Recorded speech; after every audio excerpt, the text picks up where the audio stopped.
Masonic historian Dr. George Oliver suggests in his encyclopedia that some Masons worship the reptilian god Who, maybe Doctor Who or Who of the Humans, Doctor Who and the Humans, or the reptilians made man, so humans, you know.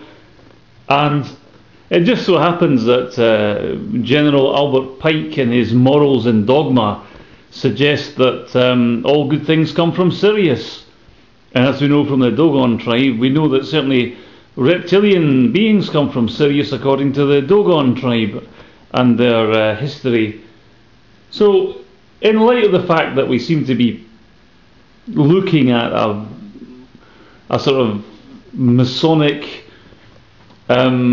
reptilian connection, I thought it interesting that Robert Burns, a man of the people, a man who hated and despised hypocrisy, Robert Burns would be turning in his grave at the thought that somehow the establishment would be selling us down the river.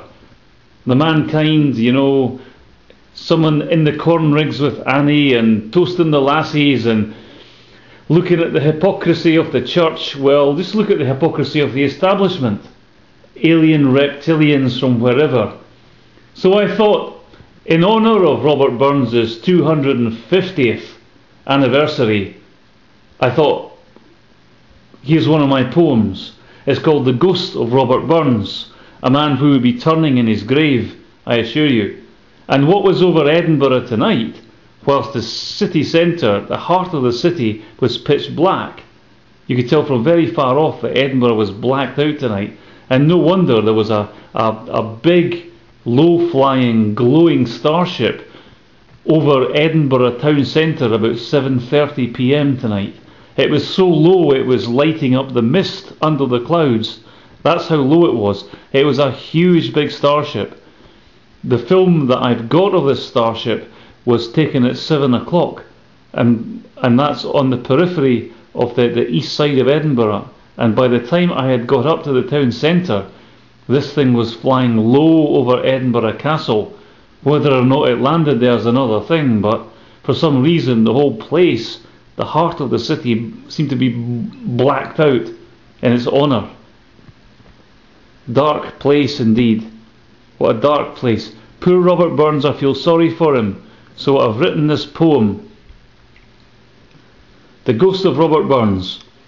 A concrete jungle paves Ayrshire fields, and Scottish manhood dreams of space, or Buckfast wine in his disgrace.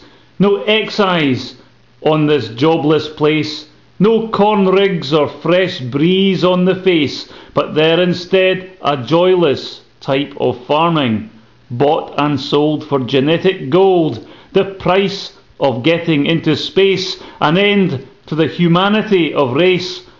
For in the dark, under alien gaze, an alien harvest in the tune, and on the tarmac you see him pace, the ghost of Robert Burns, our parcel of rogues in kilt and brogues, address the haggis and toast the lassies, their dignities and all that, dead sciences and all that, Mars and Europa and all that, and the dark side of the moon, and man to man the world o'er will be brothers in a fruitless dust.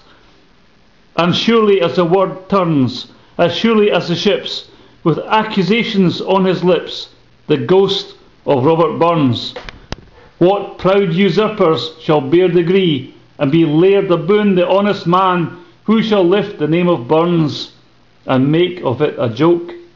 Who shall use the life of Burns to ease the tyrant's yoke? Grant me, indulgent heaven, that I may live to see the miscreants feel the pain they give, deal freedom's sacred treasures free as air, till slave and despot be but things that were, till the rights of man shall be upheld, that billions under threat of end shall we with angelic host defend. And even now the tide it turns, and in that throng it won't be long, at the dawning of the day we see the ghost of Robert Burns. Edinburgh Castle, pitch black. On Burns Night, the 250th anniversary of the incursion of Robert Burns.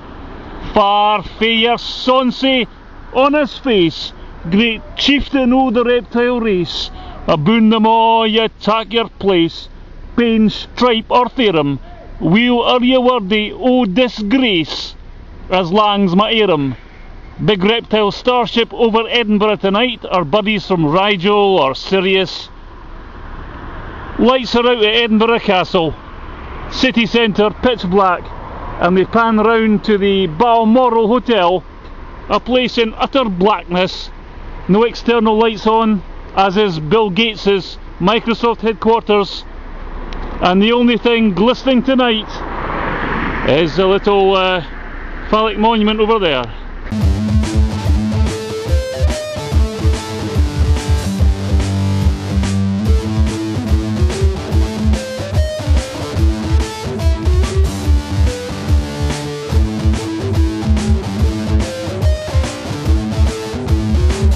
In Edinburgh Central, absolutely pitch black. This should be Edinburgh Castle.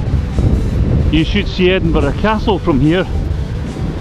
Really, the lights are out and nobody's in. Really unbelievable. This is Edinburgh Castle.